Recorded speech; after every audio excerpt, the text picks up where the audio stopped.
Hi, it's Dan, and welcome to another episode of Smuggling Hope. And on this podcast episode, we're going to be talking about how to really maintain civility, right? Our civility amidst political mayhem, and how to maintain our humanity while people are trying to tear this world apart, especially in the United States. We have a little bit, less than 40 days or so between this time of the recording of this podcast and 2024 election. So my hope in this conversation today is really to give us a pathway forward, to have conversation and to have hope amidst a really difficult time in the country and in our families and in our workplaces. People are very much divided. So I want to present you with some research and science about what it is that makes us very different in our political ideologies, where the people of faith fit in, and how could we really maintain a world and a civilization of love as people are in many ways struggling with these ideas that in many ways tempt us to destroy ourselves and what I would call social extinction, right?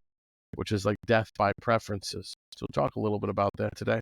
But before we jump into the podcast, I'm going to give a shout out to those that are sponsoring and supporting the podcast. A huge shout out to the people at Mezzanine Co. Mezzanine is the graphic design group that has supported this podcast. They are the ones that have generously donated the signage and the graphic for the Smuggling Hope podcast. If you go on YouTube or if you go on Spotify, the work over at Mezzanine has really done a fantastic job. If you want to support them or check out their work, they help small businesses grow. Go to httpmezzanine.co, right? And there'll be a link in the show notes if you want to seek them out for their creative gifts and graphic work there. If you're looking to help, grow your small business brand. So thank you guys for that. Also, Smuggling Hope is supported in part by the Buffalo Chesterton Academy. And if you go to buffalochestertonacademy.org, you can find them. That is a Catholic high school or a classical high school in the Catholic tradition. I always goof that up. Two of my older kids go to that school locally. There's a link in the show notes if you want to seek out Chesterton Academy or start a Chesterton Academy in your area, because I have people all over the world now that listen to the podcast. It's just unique. So if you're in Australia or Canada or wherever, look and see about where maybe you can either start a school. And if you're in the States, I think there's 50 plus schools around the country. But if you want to start that, definitely encourage it. The classical model really is the development of the whole person intellectually and in the spiritual sense and in their development of character. So we want to produce people that live good lives and pursue virtue, right? Virtue in the sense of excellences, right? Spiritually, personally, professionally. And so I think they've done a wonderful job, with my children, especially in teaching my children how to think. And again, like I've talked about it when I introduced Chesterton, one of the big things in our educational system is that education, for the most part, is an endeavor of making consumers in the United States, right? Get good grades to get a good job to buy things. And that doesn't satisfy the whole person. There's actually 4 layers to the whole, to the human person. I'll do a podcast on that at some point. But realistically, education in the classical, education in the sense of the public school system and like 90% of the Catholic school system really does not address the whole person. It only addresses the basic needs and what we call agency needs, meaning you can buy more stuff. You can choose freely to go on a fancier vacation or, go and buy a fancier car, but it doesn't help you develop relationships and it doesn't help you to develop meaningful connections to spirituality. So spirituality has to do with meaning. So if you want your child to be enriched both with their basic needs, their agency needs, their relational needs, their friendships, and then foremost meaning, to be able to pursue meaning in their life, check out classical education, check out chestertonacademy.org. And again, if you're a Buffalonian, as I am, we're blessed to have the school locally, right? So, and then obviously the big one that supports this podcast is a program I designed. It took me about 7 years, called heartsrenewed.org, and that is essentially designed to support marriages, right? And so it was originally designed to support Catholic marriages, and it continues to do that very well, to make remarkable marriages, because people are struggling in their relationships. Half of marriages, fail at this point. People choose divorce.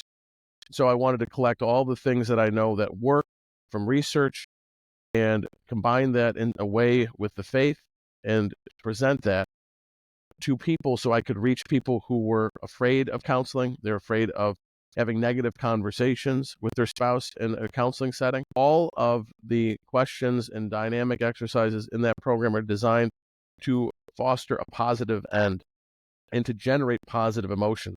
I actually had an email this week, or last week, I should say, from a colleague, another clinician, who I guess, purchased the program out of state, purchased the program, and then printed out, downloaded all the resources, the PDFs from the resources, printed it out, and then is using it with their clients, right, in another part of the country, because they found them to be so beneficial. So that was a huge, I guess, tip of the hat to me. So if you want to download the programs, PDFs, the exercises, again, if you want to look at that, it's funny. Right now, you can just type in the code Renew1.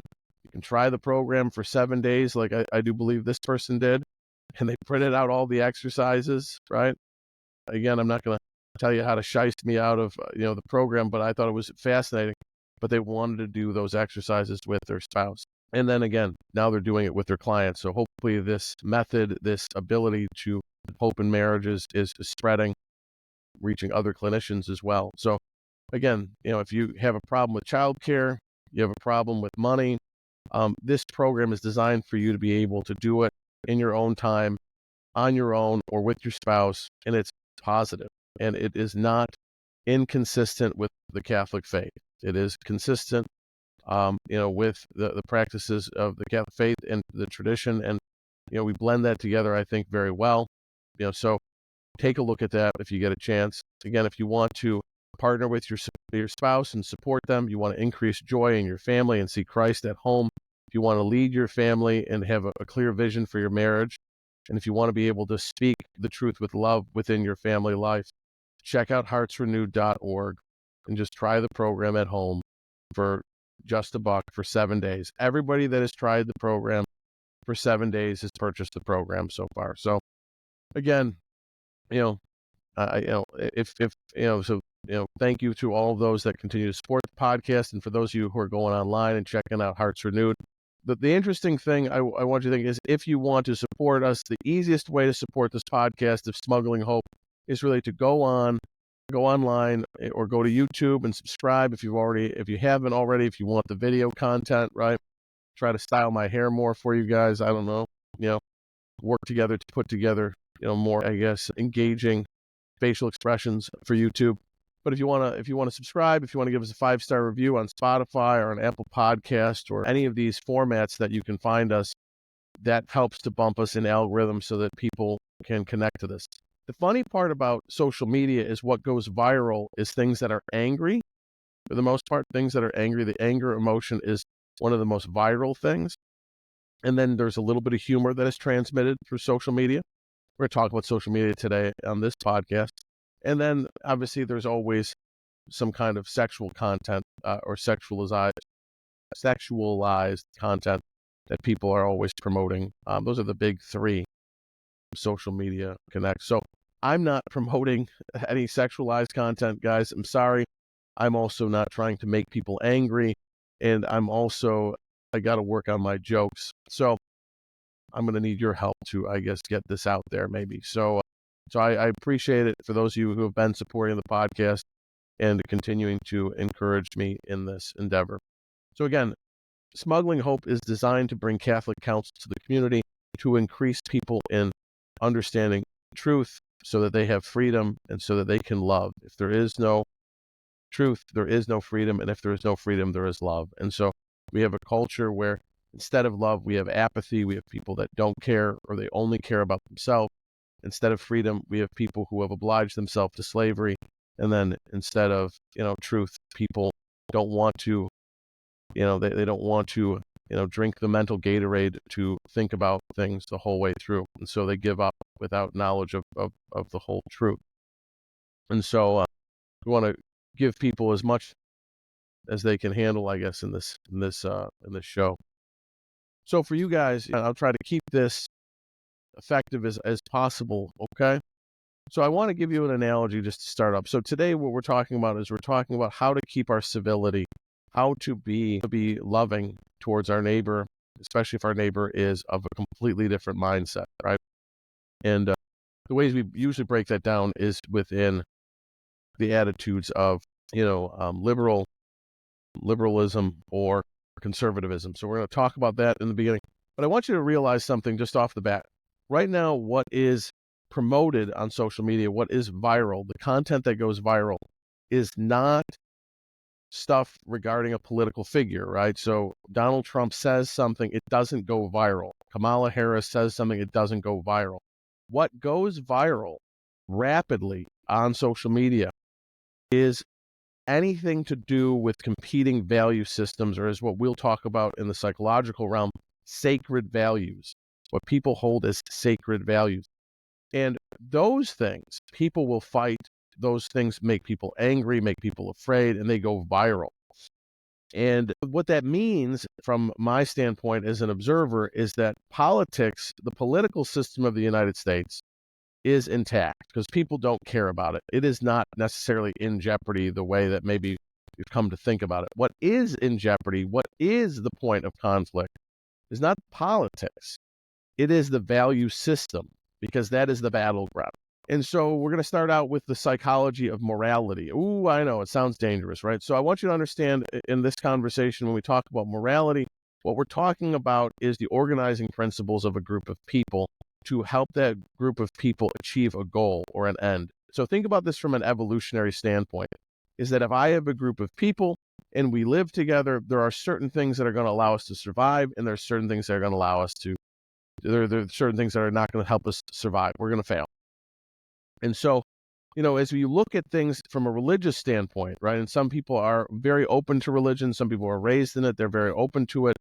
They believe it wholeheartedly. I know there are people that listen to this podcast that are not religious people. And so I want you to, and I'm not going to necessarily, make sense of religion from a secular standpoint, but I want you to understand is that these collections, like we'll just use the 10 Commandments. The 10 Commandments, you can't function in a society where you're constantly killing other people, right? That society that kills each other all the time. Eventually, a stronger society, a stronger civilization will either take over that group of people who are killing each other, those people that are hurting each other's families, those people that are stealing from each other, they are weaker. So you do not succeed. That culture, that if they have like organizing principles that allow for murder, they allow for people to hurt each other, take each other's wives, hurt each other's children, steal each other's homes, eventually you're going to have disorder, and evil destroys itself. So God and these experiences of revealed truth and realities through Judeo-Christianity, from an evolutionary standpoint, is that human beings have had a relationship with God where God is the unifying principle. Christianity has been the unifying principle for thousands of years now, right? And it has continued to, I won't say evolve, it has been revealed and continues to be revealed in the lives of the people who have relationship with Christ. Now, that's a whole other podcast, and I don't want to get off track with that. But when I talk about morality and the science of morality, I want you to think that it has to do with the way that people organize each other to achieve a goal, and then the rules by which they organize themselves, right?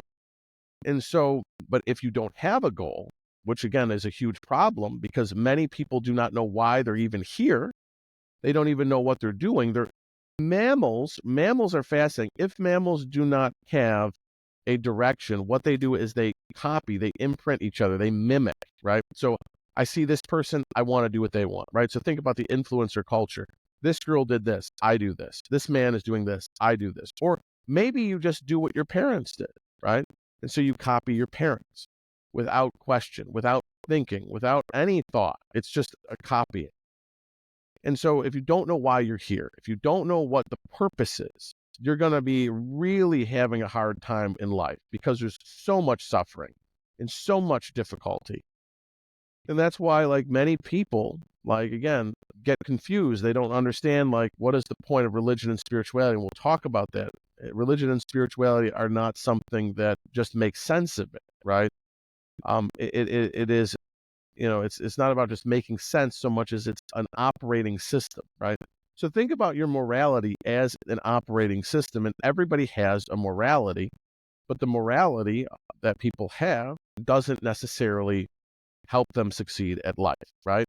A society that kills its offspring is not going to exist, right? If you have a group of people that kill their own children, eventually those people are not going to be around because they destroy themselves. If you have a boss or a business owner who, enslaves and treats his employees terribly, eventually no one will work for him and he will lose his business. So it generates a cultural experience. So I don't mean to go on and on about this. I can hear in the back of my mind, or hear in the back of my head, my wife saying, "You just trolled on for too long about this. You're gonna, geek out about it." So let me break this down first. So I would explain, like, what liberal and conservative mean in the terms I'm using. So in the West, the way we look at conservatism, when someone says they're conservative, it's almost like a complete alignment with what the Republican Party is. And if someone says that they're liberal, it's an ideology that is associated with liberalism in the sense of the Democratic Party in the West, right? And these different ideas. So I want you to think about, like, these concepts a little different because they're actually the way liberalism and conservatism are both. They're ways of engaging with the world and reality. So in general, when we do studies with liberals, with people who have a liberal mind versus a conservative mind, conservatives essentially they like patterns that are consistent and dependable and stable, right? So when they show people like a computer screen, it has a bunch of like dots, and the dots have a pattern, and people prefer that pattern. It is stable. It is one that has easy expectation. Like, I know what to expect, right? And there is a stability with that. People who will have, like, more of a liberal engagement, right? They like the erratic nature of the dots on the screen, right? They like novelty a lot. They like new things. They like experiencing new things, and they can be very inquisitive, right?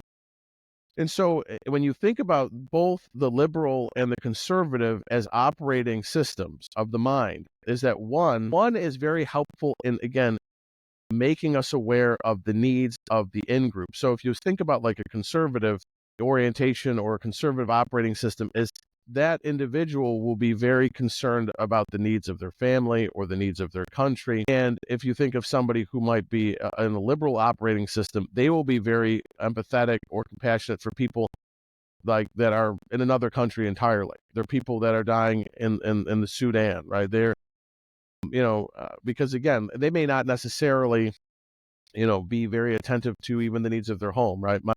My father had an example because he had been raised in, I guess, more of I guess a liberal, we'd say maybe a liberal time, and there were people that would join unions, and they'd be very focused on the unions and the needs of the union, but they wouldn't be at home to raise their family, right? And so they're necessarily focused on engagement with the environment, the novelty, the needs of the others. With conservatives and liberal operating systems, it's important that you understand that there is, in the research done by Jonathan Haidt and a lot of his people, and I'll send a link to, he has a book called The Righteous Mind that goes a mile deep in all of the stuff I'll talk to you about. But in the research about, the sociological components of the liberal and the democratic, the liberal and the conservative operating system, is that there are like 5 moral taste buds, so to speak. And the two big ones are going to be compassion, right? So the two big ones are, like, really compassion or caring, and then fairness, right? So both, if you think about it, both liberals and conservatives identify with compassion and fairness. But then there are 3 other, taste buds that are associated with the experience, which are, so these are the other values. One is loyalty, authority, and sanctity, right? So loyalty instead of, betrayal, right? Authority versus subversion, right? Being under control, and sanctity versus the degradation, right? And so people who are conservative, compassion and fairness important, but they also find loyalty, authority, and sanctity important, whereby those with a liberal operating system only find the first two important and disregard pretty much the other three. And they actually have a very hard time understanding where loyalty and authority and sanctity are relevant, because the way they experience that is as almost oppression, if that makes sense. And you'll see that, right? There's a huge component with oppression, and it's like, well, we're not being inclusive enough. You're not including enough people. Everybody, people, so there is a shift away from these other things. They're not given as much of an interest, right? And but you'll find, like, again, like the movement for equality in marriage, equality in rights, civil rights, all this stuff, women's rights to vote. There is a lot of wonderful things. So this is important that people understand. You need both operating systems. So when you listen to this, people are in many ways like not understanding this is essential that we use both operating systems. We need to be able to see the needs and the good of, we need the cohesion, right, of our group, right? Otherwise, again, there's nothing, right? There's no identity, right? There's just diffusion. So we need conservatism. Like, think about it as the immune system of a body. It keeps and it purifies specifically, what is good, to try to keep what is good and what is working in a society and to keep them together, And then on the other hand, we need people, right, that are going to challenge, right, what we're doing and make us better. And we need people to continue to promote. That's the whole idea of progressiveness in its purer form, is to really make us our best self. And again, like, but that can be brought to a whole other degree, right? So I remember when there was what's it called? Occupy. There was Occupy Wall Street, and in Buffalo we had Occupy Buffalo, where people, it was we would say a very far left group, in the sense that they were there and they spent a long time as a very, we say, very liberal, very left group, really were unable to generate even what they stood for, because you have to take into account every person that is there and their vantage point.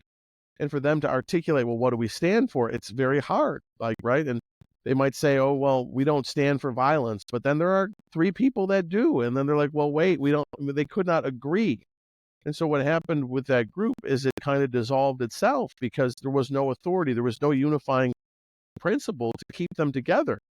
And so whatever good ideas that may be generated, sometimes, like, they need a container too, right? You need to pour, like, fresh water into, you have to pour fresh water into a container. You just can't pour it out on the ground. And I feel like for some of us, we look at conservatism as like a container. It will hold the goodness. And you can think of liberalism as really the promotion of fresh and good and revitalizing ideas, right? To make us better people.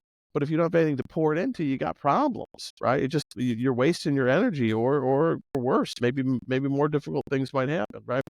And so, Jonathan Haidt, like, I'm not going to get into his personal stuff, but I think he's fascinating because he was a person who hated conservatives. He says that all the time. He hated conservatives.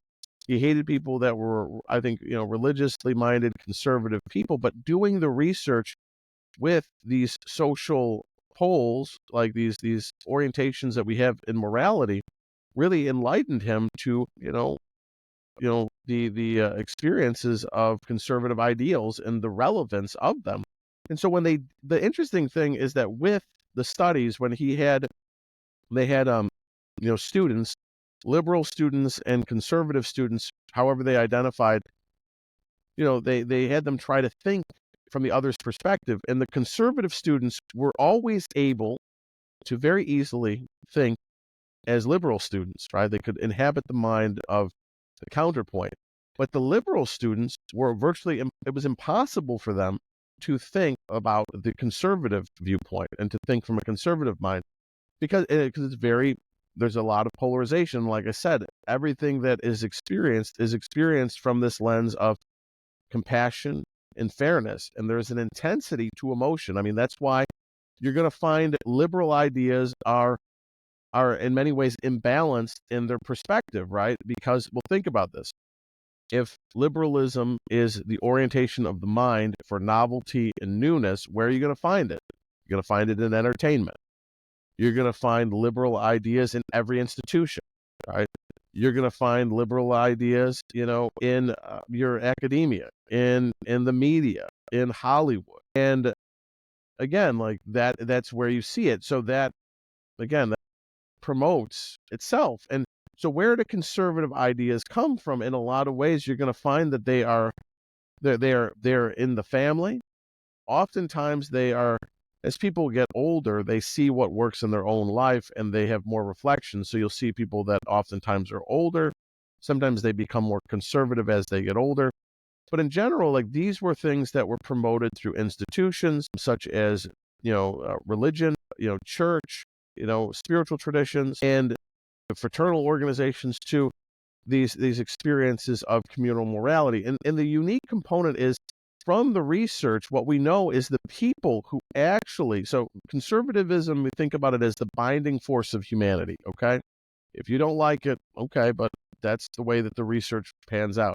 Now, the fascinating thing with religion, right, is on average, to practice a religion of some form makes you a better citizen in general. That's what, again, Jonathan Haidt's research confirmed this idea that participating in a religion, regardless of the form of religion, made you less self-interested, made you more easy to relate with other people, made you able to kind of be more productive and less frenetic, less jumping around, and, focused on the self, less individualistic. And so it's important that we realize that. I mean, now religion is a unique thing. So I want you to just to kind of clarify terminology, at least for this, from my perspective, so people don't misquote me. So spirituality, right? Spirituality is something that everybody has, just like you have health. You have good health, bad health, good spirituality, bad spirituality. Good spirituality allows you to be sacrificial, allows you to be loving, forgiving. Bad spirituality makes you kill people, makes you want to control people, lie, use force, see other people as the enemy, teach people to kill other people. That's bad spirituality. It's destructive, right? Now, religion, spirituality has to do with the promotion of and the things that generate meaning, right? So, because everybody has different things that matter to them. If they're alive, something matters to you. Now, religion is the form of spirituality, right? It is essentially, it is the form by which, it is the rules by which you sacrifice for your God, And so, oftentimes people say, I'm spiritual, but I'm not religious. And what that usually becomes is an emotionalism or sometimes, a vague experience of nostalgia, right? They're like, I'm lighting candles and I'm praying to whatever. That's dangerous for lots of reasons. I'm not going to get into that on this episode. We are getting closer to Halloween. Maybe I'll do an episode on some of the spiritual stuff with people I know. But the truth is that religion, right, if it is a positive experience, it magnifies and it enhances people's qualities of goodness and the pursuit of virtue, right? In virtue, we'll just use it from the Greek sense, is this pursuit of the excellences. Can you be hospitable? Can you be forgiving? Can you be perseverant? Can you have fortitude and be honest? These are things that are lacking in our world. We do not teach kids, in my opinion, on any level, both at home and publicly, the virtues. I mean, and obviously, like if you are a person of a spiritual tradition and a religion, you do have that in the form of religion. And so again, like these are things that are important. Now, remember though, for a person who is liberal in orientation of mind, they look at this as this is not new enough. It's not inclusive enough. Religion appears to be divisive, right? But that's the weird part, right? To have diversity is to have division. There are people who are in the in group and people who are on the out group. Now, I'm Catholic. The word Catholic actually means universal. And Catholicism is fascinating like this when practiced when practiced appropriately, is we see the diversity in the Nigerian church or the Ethiopian rite or the Russian rite or the Greek Orthodox or the Coptic church or the Egyptian or there are multiple people, multiple tongues. And yet, again, there is a centrality, right? We are spiritually conservative in the sense that there is one Jesus Christ and there is, one body of Christ, and we participate. And again, even though maybe everybody's mass, their celebration of, their sacrifice of the mass may look different, in some ways, they are participating in the same experience of the life of Christ. And there's a unity and there's a diversity. And that's very hard to generate. And I think we try to do that a lot, and that's very difficult, right? Because when we want diversity, diversity creates division, right? Just by nature, right? So that's the challenge in many ways with psychological things. We want lots of diversity, and yet, well, everybody isn't the same by nature. So one of the big things that we want to do is as we move into this experience of the election, and some people love one candidate, hate another candidate, vice versa. And if you saw the debate, you'll see that it's not a debate. There's not really disagreements. It's two groups of people that are trying to advertise to the types of people that they want to advertise to them. They're not having a conversation. They almost completely sidestepped that entirely in the last debate. There was no answering each other's questions. It was just an advertisement for their perspective. Now, for us as people, we have to figure out, again, what do we value? It's not about your political affiliation. It's really about your values and the things that matter to you. And again, like I said to you, people who are liberal have a specific mindset and orientation. They want novelty. They want fairness. They want equality. They will see, again, the position that you put forth, if you're conservative, as oppressive, right? Why do we need authority? Why do we need the police? Why do we need, any government, right? Or whatever it is. Why do we need prisons? And this experience, when you start to recognize this, you'll start to see it and it makes sense, right? If I go to a place, right, that is, if somebody has a liberal operating system, right, wherever whatever you deem as a liberal hub, a university, a college campus, a metro city, you're going to see there's a lot of choices, right? A lot of those people on that faculty, right? There's a lot of, I think the majority of people that remain in academia are of a liberal operating system now, and those people are going out to eat at different restaurants, or trying different movies, or reading different literature, things that nobody's into, right? But they're the hipsters. They're into the newest, hippest, coolest thing. And people that are more conservative, they're going to different restaurants and they're reading the classics, right? And I mean, because they want stability and they want to be having a sense of predictability and a sense of peace. And so again, it's not to say I think so when we learn to disagree constructively, we have to first understand that people, right? The people that that are different than you, they're not motivated by your ideas. They're motivated by emotion. This is super important. People are motivated by emotion. So you're not going to be able to reason people out of a position they hold. And this is challenging because, remember, we have innate bias. So if we have a liberal operating system, our goal is to ensure fairness happens in every workplace. Fairness happens in college. Fairness happens in the church. Fairness happens over here. Fairness and compassion happen over there. That's my goal. And anybody who's in the way of that goal becomes an opposition. That's the nature of bias, right? And anybody so I want fairness. I want compassion. I want people to show compassion towards all these people. You don't show that, you're my enemy. You're in opposition. And then everything else is irrelevant. And the same thing is true with conservatives, where, okay, well, my goal is, well, how are we going to make sure that we create order, stability, whatever it is? And if you don't have that goal, then you are my opponent.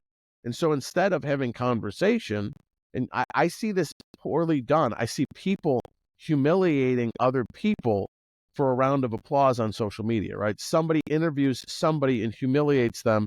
Like you'll see this, because it makes people angry, right? So it goes viral. You see somebody humiliate somebody who's their opponent, and now they look stupid, do you think that they formed a relationship? And the answer is no. What you did was you grew your audience, but you did not engage the person, and you did not interact appropriately, as far as I can tell. Because again, like I said, people are not motivated by emotion. I'm sorry, people are motivated by emotion, not by reason. You're not going to convince a person, conservative or liberal of operating system, that they should change their position unless they have a relationship with you. The relationship matters. And right now, we really don't engage with people that share different opinions. Our social media is designed to show us only the people in the camp we're in, to show us the ideas in the camp we're in, and it generates these echo chambers where we are upset. And then when we do go out and we encounter these other ideas, we see these people as opponents. I need you to see that they have resources that we need. And if you don't believe that, well, then you're not going to necessarily be part of whatever it is that we have to build, because these people are our family sometimes. These people are our work friends.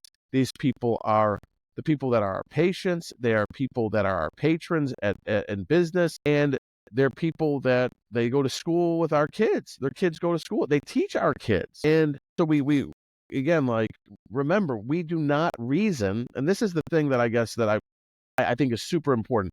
We do not engage in reasoning to figure out the truth. We always engage as human beings. Our social activity of reasoning is to show that we are a good team player, right? That's why these things on social media, these things publicly, reason to show that we're a good team player. But I'm not really having a relationship with you. I'm trying to win an argument. I'm trying to beat you. I'm going to compete with you. And so in a culture in the West, in the United States, where we are individually based and we're successful, and this is a big deal. We've been successful for a while financially. We're not all struggling to dig up wells for fresh water. We're not struggling, we're not all like wasting away. If you look around, like, we're all having to go to the gym and change our diets. We're not like rail thin. We're not starving to death in the United States. We're too fat in a lot of ways. And so again, we've been successful, and we have this bent towards individualism. And what do? Well, we have the ability to now go after our preferences. Well, I like bookstores. I'm going to move to Seattle. I like this idea. I like this professor. I'm going to go away to school. We have the money to go to fancy schools. We have the money and the ability to buy cars, to build homes, to move away from cities. We don't have to live in the same town as our parents or grandparents. We can move away. And what this does is it puts us, again, more. I live on a street. Everybody on the street that I'm on, I'm pretty sure votes in the same way. Everybody on my street, right, I think, like, either is ex-police or ex-military the whole way down, right? And in your neighborhood, you live around people that think like you and vote like you. That's what the research says, right? They probably have same kind of religious beliefs. Maybe they don't believe in God at all. Maybe they're atheists. Maybe they're a college professor. But you're going to live around people who really think and act like you do, physically, like in the physical space. It's a unique experience, right? And so everybody kind of is, has a very specific, we have this individualism, and we create accidentally, just through our own agency now and our ability to choose our preferences, we end up in these places. It takes effort to engage with people who have different viewpoints. And so we want to build up relationships with people who don't share our opinion. They don't share our viewpoint. They don't know Jesus Christ. They don't vote red. They don't vote blue. They don't care for Kamala Harris or Donald Trump or whatever it is. And we have to be able to hold that space. And we have to, so one thing I would challenge people to do is to start, go out for coffee with someone at work that, they're handing out, Kamala Harris, buttons at work, or, they've got a Trump hat on. Go out and have coffee with this person, or have a drink with this person, or eat with this person. If we have shared communal meals with people, there's this whole neurological connectivity that turns on when we share a meal with the people that have different viewpoints. Like, we're more softened to that. We need to be around people that have that. and to be curious about and really like to, to be curious about, like, because they have something to bring to the table. There's a reason why they think what they think. They're not stupid. The people that vote for Donald Trump are not stupid. The people who are obsessed with making sure Kamala Harris wins, they're not stupid. We have to go beyond the really short snippet that our brains can tolerate and have actual conversations. To have a conversation is to have a relationship. And to have a relationship is to start to change what has occurred in this polarization of our world, which technology has helped. And, other people have capitalized on this too, because people make money when other people are upset and people are afraid. Somebody's always making money. So have a meal with somebody that maybe doesn't believe what you believe, right? And what I would say is get to know the weak points in your own position. Figure out what you've been wrong about. What your viewpoint has been wrong about, because we want to communicate humility. So John Paul II had three components of how he really operated in his life, especially because he operated in communism, right? John Paul II is a saint, right? He, if you look him up, for those of you who don't know who Saint John Paul II was, he was a Polish man. He grew up through the Nazis, and then he grew up and he became a priest during the communist regime, right? When the USSR occupied Poland. And the communists literally chose this man, the Pope, right? They chose him. The communist leadership in Poland, they wanted him to be the Bishop of Krakow because they thought he was too nice and he'd be easy to push around. This man is the one who, in many ways, people find responsible for taking down the wall, right? The Berlin Wall came down because of his efforts. And how does he take the wall down? He takes the wall down in three stages. One, radical humility. Humility in knowing the truth about himself as a sinner and converting himself. As a Catholic, you convert yourself. You don't convert other people first. You convert yourself. Make yourself beyond reproach. And so that humility allowed him also to see the good things in the communists, see the good things in these soldiers, in the people who were corrupt, the people who, had no knowledge of Christ, the people who were afraid of him, angry at him. He looked at all the good in the people around him with humility, and that created the second thing, which was unity. There was a unification. Unification when goodness is recognized in the other, whether it's your family member who always votes red or always votes blue. You see the good in them. You see the good in this other person, because there is good in the other person. They're not, it's to engage people through fear is to provoke war, whether it's verbally or physically. And this is not a new thing. This has happened since the dawn of time. So we need unity in our families. We need to see the good in our community, in our workplace, in our school, in our country, and on and on. There needs to be a unification. People need to be together. And then the third component, right? So there's humility, unity, and then the third component is community. This operation whereby, like, we have relationships and we maintain our humanity. If there is no community, we lose our humanity. That's why COVID was so terrible, spiritually, psychologically, emotionally. We did not know and feel cared for by the people around us. We became afraid of those people. We didn't know if they were going to make our grandmother sick or us sick or our kids sick, kill us. We didn't know. We were afraid of everybody. But these are people. The people making all these choices, people going to work. Like, again, who are these people? Well, they are our neighbors. And one of the big things is there needs to be an ability to form relationship. Remember, the Berlin Wall came down and no guns went off. Nobody got killed. I remember watching the Berlin Wall come down. I was super excited. I stayed up. I got popcorn. I thought I would see someone get shot on live TV because I was a sick little kid. But nothing happened. Nothing happened. I think U2 played some song in the back. I have no idea. But there was no violence the way that people anticipated. And I pray that be the case right now. But we need humility. We need to see the good in these different groups of people. There's a reason why they think what they think, and we have to have relationship.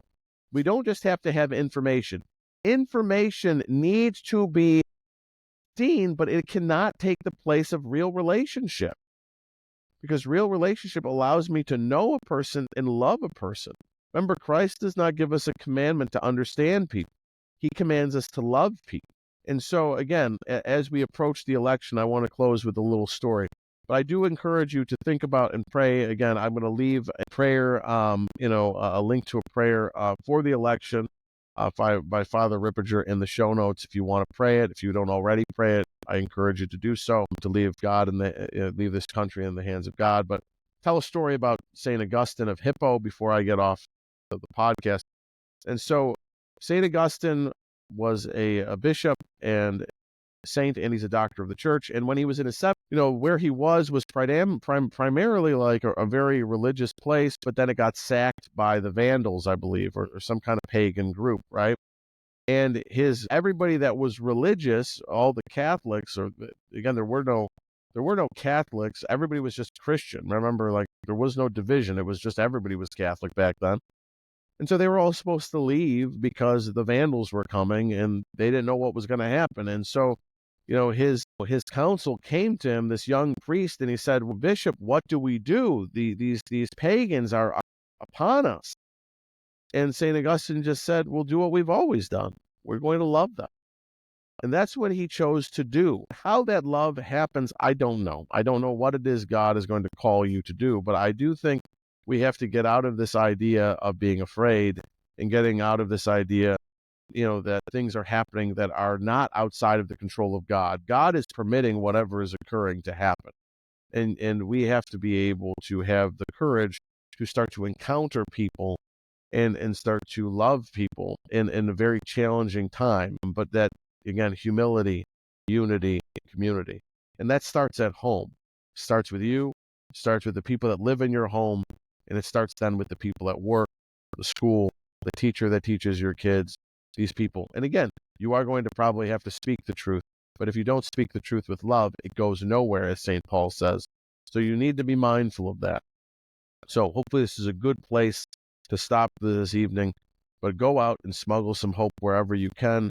And again, reflect on some of these points and make an effort to go out and, maybe have a meal or have a coffee with somebody that doesn't share your position, and be interested in them. And be okay with being wrong about something first. Lead with that. Lead with where you've been wrong, because reciprocity is that they're going to be less defensive. We want people to have relationships again. Relationships heal. Ideas are spread. We need relationships first. So let's get to work.